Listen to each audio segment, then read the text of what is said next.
네, 아멘. 우리 이 시간 하나님 말씀 함께 보도록 하겠습니다. 창세기 3장 1절에서 7절 말씀입니다. 창세기 3장 1절에서 7절 말씀입니다. 네, 창세기 3장 1절에서 7절 말씀 다 찾으셨은 줄로 믿고 함께 합독하도록 하겠습니다. 시작. 그런데 뱀은 여호와 하나님이 지으신 들짐승 중에 가장 간교하니라. 뱀이 여자에게 물어 이르되 하나님이 참으로 너희에게 동산 모든 나무의 열매를 먹지 말라 하시더냐. 여자가 뱀에게 말하되 동산 나무의 열매를 우리가 먹을 수 있으나 동산 중앙에 있는 나무의 열매는 하나님의 말씀에 너희는 먹지도 말고 만지지도 말라 너희가 죽을까 하노라 하셨느니라. 뱀이 여자에게 이르되 너희가 결코 죽지 아니하리라. 너희가 그것을 먹는 날에는 너의 눈이 밝아져 하나님과 같이 되어 선악을 알 줄 하나님이 아심이니라. 여자가 그 나무를 본즉 먹음직도 하고 보암직도 하고 지혜롭게 할 만큼 탐스럽기도 한 나무인지라. 여자가 그 열매를 따먹고 자기와 함께 있는 남편에게도 주매 그도 먹은지라. 이에 그들의 눈이 밝아져 자기들이 벗은 줄을 알고 무화과 나무 잎을 엮어 치마로 삼았더라. 아멘. 네, 이 시간 창세기 3장 1절에서 7절 말씀을 근거로 사단의 거짓과 하나님의 진리라는 제목을 가지고 하나님 말씀을 선포하도록 하겠습니다. 코로나가 확산이 된 지 벌써 2년 반이라는 시간이 지나가고 있습니다. 그 사이 코로나로 인한 수많은 사건 사고가 전 세계를 지나가고 있습니다. 그런데 코로나가 확산이 되면서 코로나만큼이나 급부상한 단어가 있습니다. 바로 인포데믹이라는 단어입니다. 이 인포데믹은 정보라는 뜻의 인포메이션과 전염병이라는 뜻의 에피데믹이 합쳐진 단어인데요. 잘못된 정보나 루머가 인터넷을 통해 빠르게 확산되는 현상을 설명하는 용어라고 합니다. 영어를 써서 조금 어려운 단어 같아 보이지만 그냥 한마디로 말하자면 가짜 뉴스라는 겁니다. 코로나가 확산이 되자 코로나에 대한 가짜 뉴스들이 쏟아져 나왔습니다. 그중 대표적인 것이 헤어 드라이어의 뜨거운 바람으로 바이러스를 소독할 수 있다거나 아니면 메탄올이 바이러스를 소독해 준다는 식의 가짜 뉴스들이었습니다. 딱 봐도 뭔가 이상하죠. 근데 이 가짜 뉴스를 진짜라고 믿고 실제로 메탄올을 마셨다가 병원에 입원하는 사례도 발생을 했습니다. 이 가짜 뉴스의 범위는요, 이 코로나와 같은 질병에만 국한이 되지는 않습니다. 정치나 경제 등 주제를 막론하고 가짜 뉴스는 항상 존재합니다. SNS의 발달로 예전보다 더 쉽고 더 빠르게 이 가짜 뉴스가 확산이 되고 있죠. 실제로 한국언론진흥재단에서 가짜 뉴스를 들어본 적이 있나요? 라는 질문으로 이 설문조사를 했습니다. 그래서 응답자 1,084명 중에 무려 76.2%가 들어본 적이 있다라고 대답을 했습니다. 근데 사실 굳이 이런 설문조사를 찾아보지 않아도 누구나 한 번쯤 가짜 뉴스를 접해본 적이 있잖아요. 이런 가짜 뉴스가 괜히 괘씸해 보이는 이유는 가짜면서 진짜 행세를 하기 때문입니다. 거짓말을 하는 거잖아요. 이 내용에 혹해서 그 정보를 진짜라고 덜컥 믿어버렸는데 막상 진실을 파헤쳐 보니까 사실과는 전혀 딴판인 겁니다. 근데 오늘 본문에서요, 이 가짜 뉴스의 대가가 나옵니다. 바로 뱀을 이용해서 하와를 유혹한 사단입니다. 이 사단이 하와에게 어떻게 가짜 뉴스를 퍼뜨렸는지 우리 한번 살펴보겠습니다. 본문 1절 말씀입니다. 그런데 뱀은 여호와 하나님이 지으신 들짐승 중에 가장 간교하니라.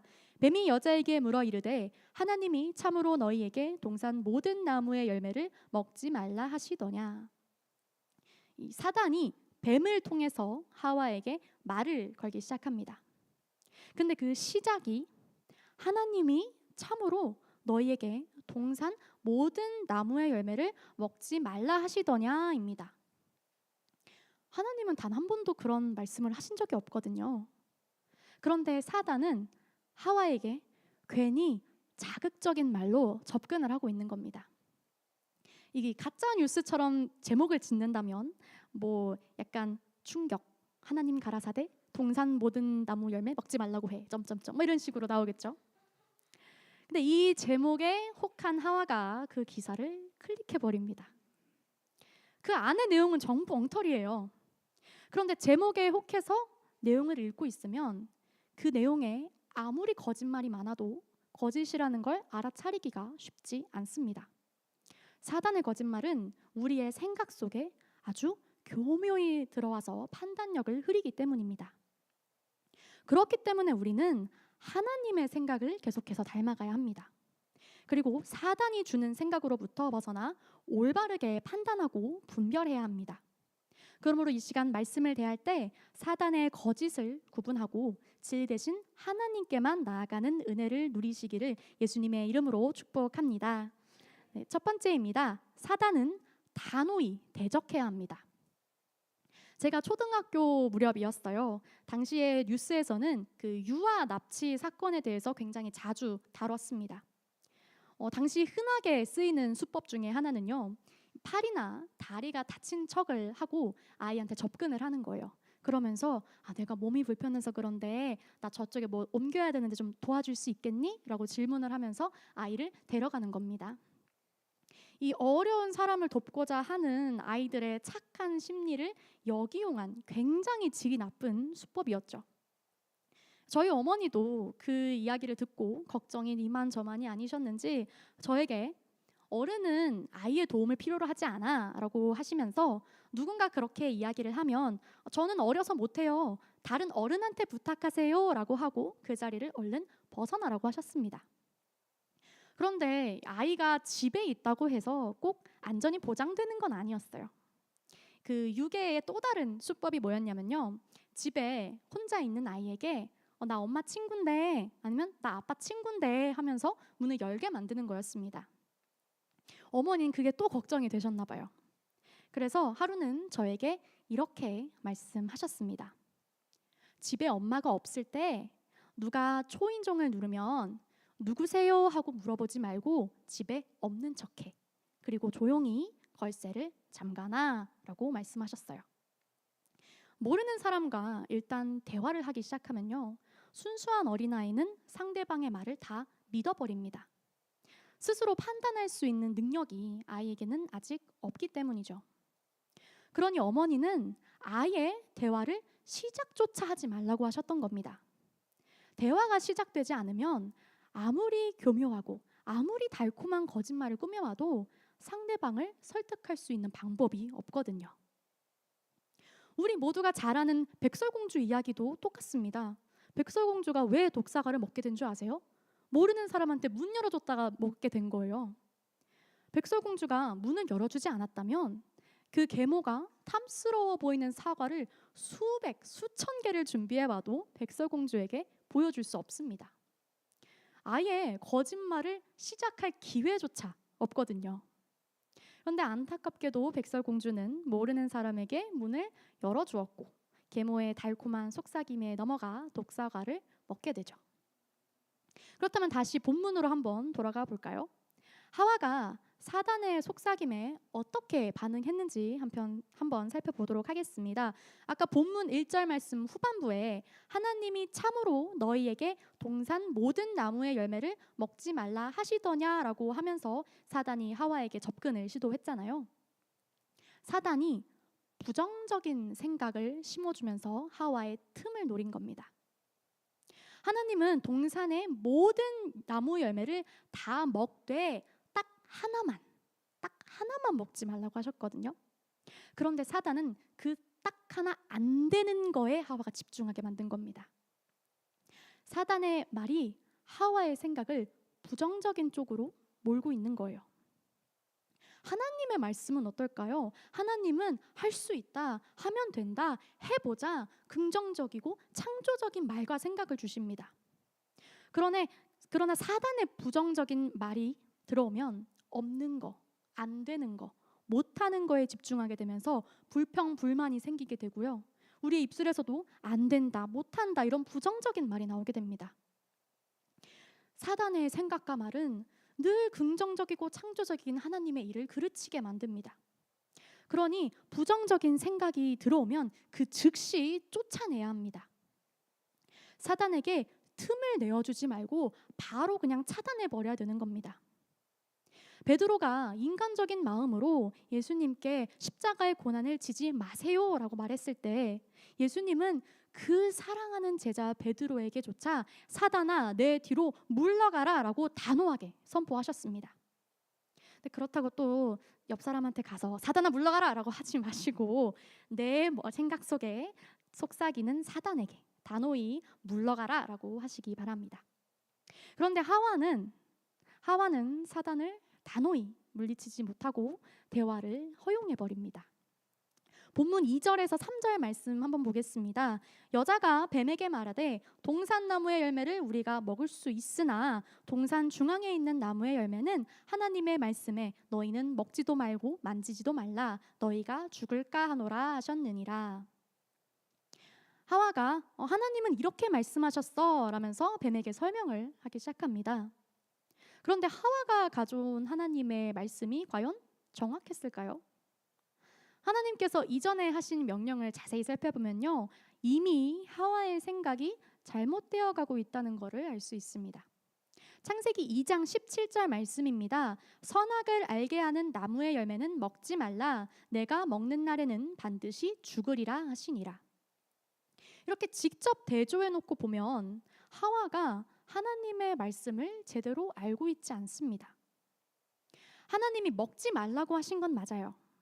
근데 아무리 찾아봐도 만지지 말라고 한 적은 없습니다.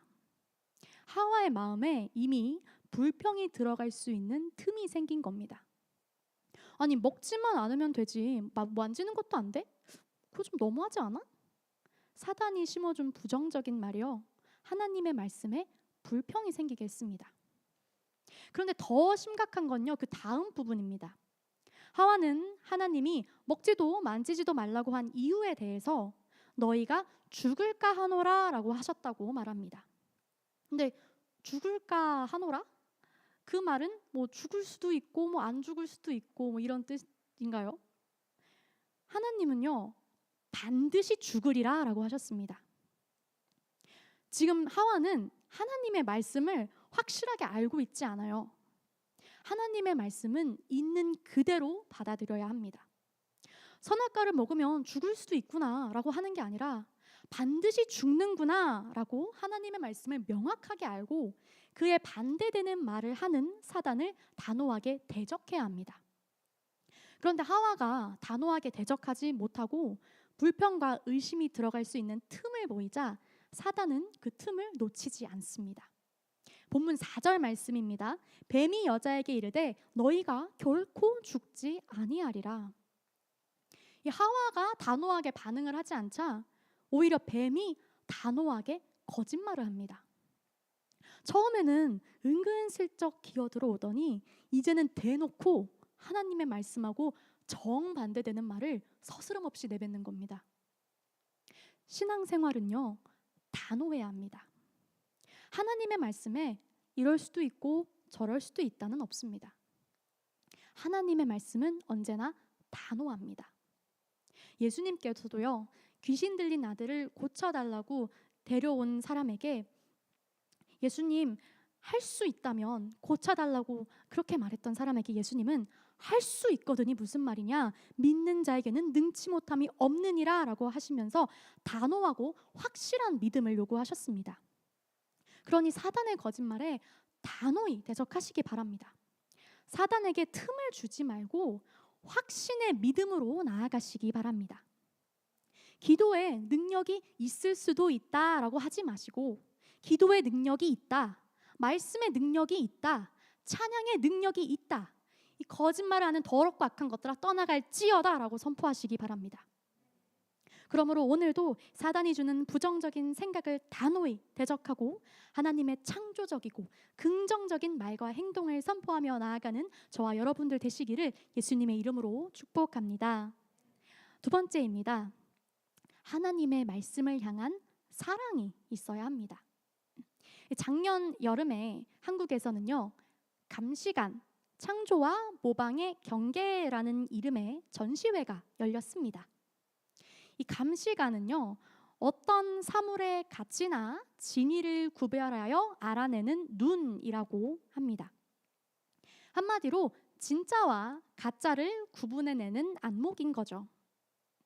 꽤 흥미로워 보여서 제가 어떤 전시회인지 조금 더 자세히 한번 찾아봤습니다. 그 전시회에 어떤 작품이 걸려있나 봤더니 이런 식이었어요. 똑같아 보이는 두 개의 그림을 벽에 걸어놓습니다. 작품의 크기, 구도, 선의 모양과 굵기까지 모든 게 똑같아 보이는데 하나는 진품이고 하나는 위조품, 즉 가짜입니다. 그러면서 어떻게 이 두 그림 사이에서 진품과 위조품을 가려내는지를 설명하는 그런 전시회더라고요. 또 다른 유형의 작품도 있었습니다. 이번에는 부채에 작은 그림이 그려져 있고 그 옆에 그 유명한 김홍도 화가의 서명이 들어가 있었습니다.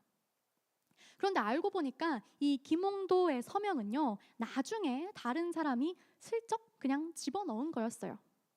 그러니까 김홍도의 서명을 위조한 거죠. 설명을 듣지 않으면요, 전혀 모를 정도로 굉장히 감쪽 같습니다. 이 웬만한 전문가들도 깜빡 속아 넘어가는 위작들도 굉장히 많다고 하는데요. 이렇게 진짜와 가짜를 가려내는 감시관을 가지기 위해서는 하루 이틀 배워서 되는 게 아니라 반복적인 훈련을 거듭해야만 한다고 합니다. 그렇게 전시회에 대한 내용을 제가 쭉 보다가 마지막에 한 미술 평론가가 이 전시회가 개최된 계기에 대해서 설명을 해주는 영상을 봤습니다. 그런데 그 평론가가 한 말이 제 마음에 굉장히 오랫동안 남았어요. 미술 평론가가 이렇게 얘기했습니다. 우리 미술을 어떻게 사랑하고 어떻게 아끼고 그래서 어떻게 이어나갈까를 보여주는 따뜻한 마음으로부터 시작했습니다. 미술을 향한 사랑과 그 미술의 진가를 계속해서 이어나가고 싶다는 절실한 마음이 있었기 때문에 가짜들이 진짜 행세를 하고 다니는 걸 참을 수가 없었던 거예요. 가짜들 사이에서 진짜를 가려내고 싶은 이유는 진짜를 사랑하기 때문에 그렇습니다. 여기에 제가 미술이라는 단어 대신 하나님의 말씀을 넣어서 읽어봤습니다. 우리 하나님의 말씀을 어떻게 사랑하고 어떻게 아끼고 그래서 어떻게 이어나갈까를 보여주는 따뜻한 마음으로부터 시작했습니다. 사단이 속삭이는 거짓말을 판별하기 위해 필요한 마음은 바로 이런 마음입니다. 하나님의 말씀을 너무나도 사랑했던 대표적인 인물 다윗을 한번 살펴볼까요? 다윗이 이스라엘의 왕이 된 후에 과거 전쟁으로 인해서 빼앗겼던 언약궤를 다시 되찾아옵니다. 그리고 이 언약궤를 되찾은 것에 대한 기쁨과 감격이 넘쳤던 다윗은 백성들 앞에서 춤을 추기 시작을 합니다. 그런데 얼마나 기쁘게 뛰었는지 옷이 막 벗겨질 정도로 춤을 추는 거예요.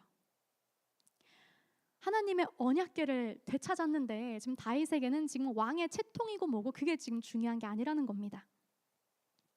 다윗이 얼마나 하나님과 하나님의 말씀을 사랑했는지 느껴지지 않나요? 그런데 이 아내인 미갈이 왕인데 옷이 벗겨지도록 춤을 추는 다윗을 못마땅해 합니다. 그러자 다윗이 아내 미갈에게 이렇게 얘기합니다. 나는 여호와 앞에서 즐거워할 것이다 라고 단호하게 얘기합니다. 그 어떤 것도 하나님의 말씀을 향한 다윗의 사랑을 막을 수가 없었던 겁니다. 하와에게 부족했던 게 바로 이런 마음이었어요. 본문 5절 말씀입니다. 너희가 그것을 먹는 날에는 너희 눈이 밝아져 하나님과 같이 되어 선악을 알 줄 하나님이 아심이니라. 사단이 계속해서 하와에게 거짓말을 합니다. 그런데 그 거짓말의 내용을 좀 보세요. 하나님이 그 열매를 먹지 말라고 한 이유가 인간이 하나님처럼 될까 봐 하나님이 셈이 나서 그랬답니다. 아니, 사단이 하나님의 말씀에 대해서 왈가왈부할 자격이나 있나요?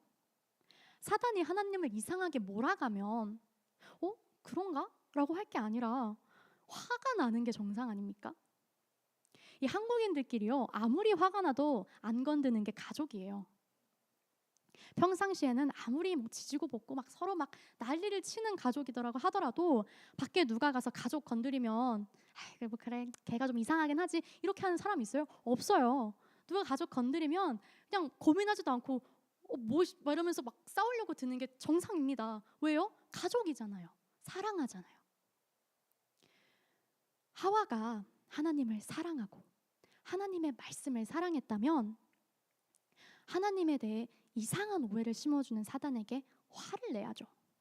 어디서 감히 지금 거짓말 주제에 귀한 하나님의 말씀을 가려? 이렇게 하는 게 정상 아닙니까? 그런데 하와는요, 계속해서 그 거짓말에 귀를 기울입니다. 하나님의 말씀을 사랑하고 아끼고 이어나가려고 하지 않고 의심하고 오해하고 심지어는 하나님의 말씀을 아예 끊어버릴 준비가 됐습니다. 하나님이 선악과를 먹지 말라고 하신 건 아담과 하와를 통제하고 억압하기 위해서가 아니라 그들을 너무너무 사랑해서 그들을 보호하기 위한 사랑의 말씀이었습니다. 그런데 하와는 사단이 심어준 생각에 사로잡혀서 하나님의 말씀은 독단적인 명령이며 불합리하다는 생각에까지 이르게 됩니다. 하나님의 말씀을 정말 사랑하면 어떻게 될까요? 다시 처음에 그 감시관 전시회 이야기로 한번 돌아가 보겠습니다. 그 미술 평론가가 미술을 사랑하고 아끼고 이어나가는 마음에서 시작됐다고 했잖아요. 여기서부터 시작이 되는 거예요. 이 마음은 말 그대로 출발점입니다. 이 마음 자체가 감시관을 주는 게 아닙니다. 그런데 이 마음이 있으면 진짜를 자꾸 들여다보고 싶게 만들어요. 미술을 사랑하니까 미술을 보는 게 좋은 겁니다. 그러니 계속해서 진짜 작품을 들여다보고 있는 거예요. 진짜가 눈에 익으니까 가짜는 그냥 딱 보면 가짜라는 게 느껴지는 겁니다. 진짜만 들여다보고 있는데 가짜를 보면 그게 진짜만한 감흥을 주겠어요? 느낌 자체가 다른 겁니다. 진짜를 맛본 사람은 가짜는 눈에 차지도 않아요. 그러니 감시관은 그냥 제 발로 찾아오는 겁니다. 근데 마찬가지입니다. 하나님의 말씀을 사랑하면 하나님의 말씀을 자꾸만 들여다보고 싶어지게 돼요. 왜냐하면 이 말씀이 진짜거든요. 시편 1편 2절 말씀입니다. 오직 여호와의 율법을 즐거워하여 그의 율법을 주야로 묵상하는도다. 하나님의 말씀을 더 사랑하기로 다짐하신 분이 계신가요? 말씀을 읽으시기 바랍니다. 하나님의 말씀으로 무장하면 사단의 거짓말을 바로 알아차립니다. 예수님이 40일을 금식하시고 나서 마귀에게 시험 받으실 때 어떻게 대응하셨나요? 하나님의 말씀으로 대응했습니다. 하나님의 말씀이 우리의 검이 되어주는 것입니다. 그러니 하나님의 말씀을 가리는 거짓말들에 현혹되지 마시고 끝까지 하나님 말씀만 붙잡고 나아가시기 바랍니다. 그러므로 오늘도 하나님의 말씀을 무엇보다 사랑하는 마음으로 주야로 묵상하며 말씀의 검을 가지고 나아가는 저와 여러분들 되시기를 예수님의 이름으로 축복합니다. 마지막입니다. 하나님이 보여주시는 것을 바라봐야 합니다. 팀 켈러 목사님의 내가 만든 신이라는 책을 제가 읽은 적이 있습니다. 제목 그대로 많은 사람들이 하나님이 계셔야 할 자리에 내가 만든 신, 즉 가짜 신을 앉혀놓고 하나님 마냥 숭배하고 있다는 겁니다. 근데 문제는요, 그 가짜 신들의 정체가 화려하게 장식된 조각상처럼 저 우상입니다 하고 대놓고 드러나 있는 게 아닙니다. 대신 우리 일상에서 아주 교묘하게 그리고 아주 자연스럽게 숨어 있다는 겁니다. 돈과 권력은 물론이고요, 우리의 문화, 심지어 사랑까지도 가짜 신이 될 수 있다는 겁니다. 그것들 자체가 나쁘다라기보다는 그것들이 하나님의 자리에 들어 앉아서 하나님 노릇하고 있는 게 문제라는 겁니다. 팀 켈러 목사님은 가짜신에 대해서 우리의 행복, 삶의 의미, 정체성에 하나님보다 더 영향을 끼친다면 무엇이든 우상이다라고 이야기합니다. 그런데 이 가짜신이 어디까지 교묘해질 수 있는지 아세요? 책 제목이 내가 만든 신이잖아요. 사람은 하나님까지도 내가 만든 하나님으로 갖다 놓더라는 겁니다. 내가 보기 좋은 하나님을 만들어서 하나님한테 여기로 맞추라는 거예요. 왜요? 내 느낌, 내 감정, 내 생각으로 봤을 때 가장 보기 좋아야 하거든요. 내가 만든 신책의 한 부분입니다. 더 좋은 것일수록 그것이 우리의 가장 깊은 욕구와 희망을 채우리라는 기대도 커진다. 무엇이든 가짜 신이 될 수 있으며 특히 삶의 가장 좋은 것일수록 더 그렇다. 굉장히 소름 끼치는 말 아닙니까? 우리는 어려서부터요, 더 좋은 것을 가지기 위해 노력해라 라는 말을 굉장히 많이 들으면서 자라게 됩니다. 사람은 누구나 열심히 노력하면요, 그 보상으로 더 좋은 거를 가지고 싶어 해요. 그런데 사단도요, 그 심리를 굉장히 잘 알고 있습니다. 사탕 포장지를 알록달록 예쁘게 꾸며서 사탕이 보기 좋아진다고 우리 몸에 건강해지나요? 그렇지 않죠. 하지만 아이들은 그 예쁜 포장지에 현혹이 되어서 그 사탕을 가지고 싶어 합니다. 사단이요, 이거 더럽고 악한 거야 하면서 음식물 쓰레기 같은 걸 주면 그거 받는 사람이 어디 있어요? 받는 사람이 바보죠. 그런데 사단은요, 실체는 음식물 쓰레기 같을지라도 아름답게 치장을 하고 옵니다. 그래서 보기에 좋게 와요. 고린도후서 11장 14절에도 사탄도 자기를 광명한 천사로 가장하나니라고 이야기합니다. 그러니 우리의 선택의 기준은 내가 보기에 좋은 게 아니라 하나님이 보시기에 좋은 것, 하나님이 보시기에 옳은 것, 하나님이 보시기에 선한 것이 돼야 합니다. 근데 하와의 선택의 기준을 보세요. 본문 6절 말씀입니다. 여자가 그 나무를 본즉 먹음직도 하고 보암직도 하고 지혜롭게 할 만큼 탐스럽기도 한 나무인지라 여자가 그 열매를 따먹고 자기와 함께 있는 남편에게도 주매 그도 먹은지라. 선악과 나무가 특별히 더 아름답고 특별히 더 탐스러운 나무가 결코 아니었어요. 그런데 이 사단이 깔아놓은 판을 한번 보세요. 자기 말을 들으면 하와 눈이 밝아진다고 했잖아요. 그 말이 무슨 뜻이에요? 지금 하와 너의 눈이 덜 밝아져 있다는 겁니다. 그러니까 사단이 하와에게 이렇게 속삭인 거예요. 너는 지금 봐야 할 것을 충분히 보지 못하고 있어. 너한테는 저게 있어야 돼. 그러면 너는 더 만족스러운 존재가 될 거야. 그 말을 듣고 하와가 그 나무를 보니까 먹음직도 해 보이고 보암직도 해 보이는 겁니다. 하지만 먹음직해 보이는 것과 먹어도 되는 것은 다르고 보암직해 보이는 것과 봐도 되는 것은 다릅니다. 하와는 먹어도 되는 것과 안 되는 것, 봐도 되는 것과 안 되는 것을 구분하는 기준이 사라진 겁니다. 내가 먹고 싶으니까, 내가 보고 싶으니까. 근데 이게 제일 무서운 거예요. 결국 하와는요, 사단의 유혹에 못 이겨서 선악과를 먹어버리고 맙니다. 그런데 사단과 대화하기 전에 하와가 이 나무를 쳐다볼 생각이나 했을까요? 사단이 부정적인 생각을 심어주고 하와를 미혹했기 때문에 하와는 보지 말아야 할 것을 봐버린 겁니다. 그렇게 보아서는 안 되는 것을 보고 나니 벌어지는 결과를 한번 보세요. 본문 7절 말씀입니다. 이에 그들이 눈이 밝아져 자기들이 벗은 줄을 알고 무화과 나무 잎을 엮어 치마로 삼았더라. 처참한 결과 아닙니까? 사단이 보라고 한 것을 바라본 아담과 하와는 자신의 죄와 수치에 눈을 뜨게 된 겁니다. 처음에는 먹음직한 거 먹고 보암직한 거 봤으니까 좋았겠죠. 하지만 그들은 사단에게 완전히 속아 넘어간 겁니다. 사단이 보여주시는 것을 보면 그곳에 남는 것은 죄뿐입니다. 걱정, 근심, 초조, 불안, 낙심, 우울이 남습니다. 그러니 우리는요, 사단의 말을 들을 필요가 없습니다. 우리는 하나님이 보여주시는 것을 보며 나아가야 합니다. 하나님이 보여주시는 것을 보면요, 설령 내가 절망의 자리에 있을지라도 꿈과 희망과 소망이 생깁니다. 아브라함이 바로 그것을 경험한 사람입니다. 창세기 15장 5절 말씀입니다. 그를 이끌고 밖으로 나가 이르시되 하늘을 우러러 뭇 별을 셀 수 있나 보라. 또 그에게 이르시되 내 자손이 이와 같으리라. 아브라함은요, 지금 철저한 낙심과 두려움과 좌절 가운데 있었습니다.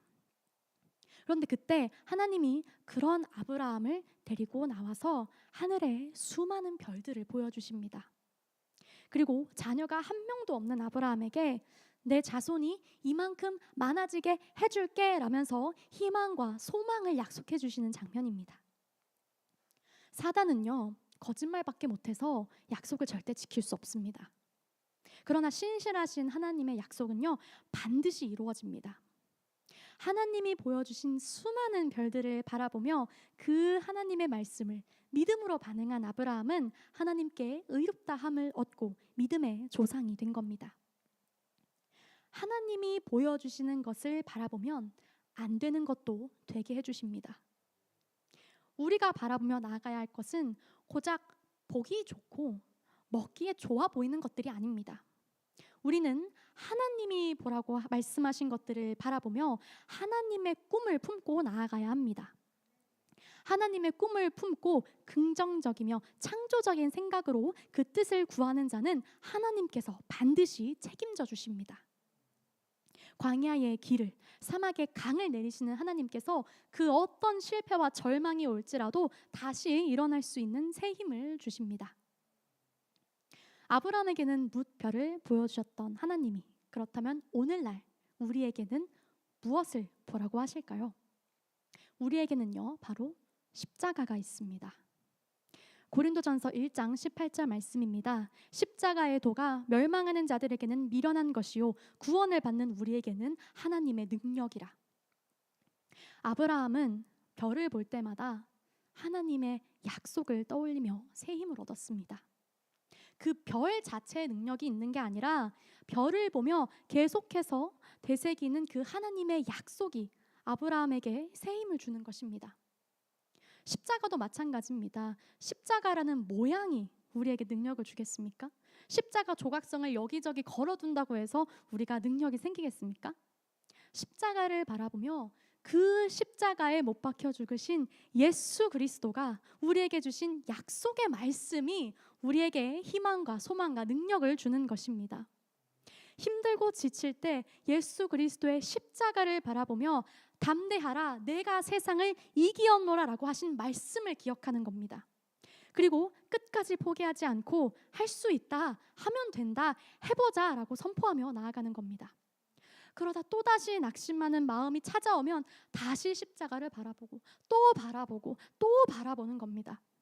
그러니 하나님이 오늘 우리에게 보여주시는 그 십자가를 붙잡고 하나님의 능력 안에서 살아가시기를 바랍니다. 말씀을 마무리하겠습니다. 우리가 살아가는 이 세상은요, 보암직해 보이는 것도 너무 많고 먹음직해 보이는 것도 너무 많습니다. 그러나 세상의 시선을 빼앗기면 하나님이 보여주시는 것들을 볼 수 없습니다.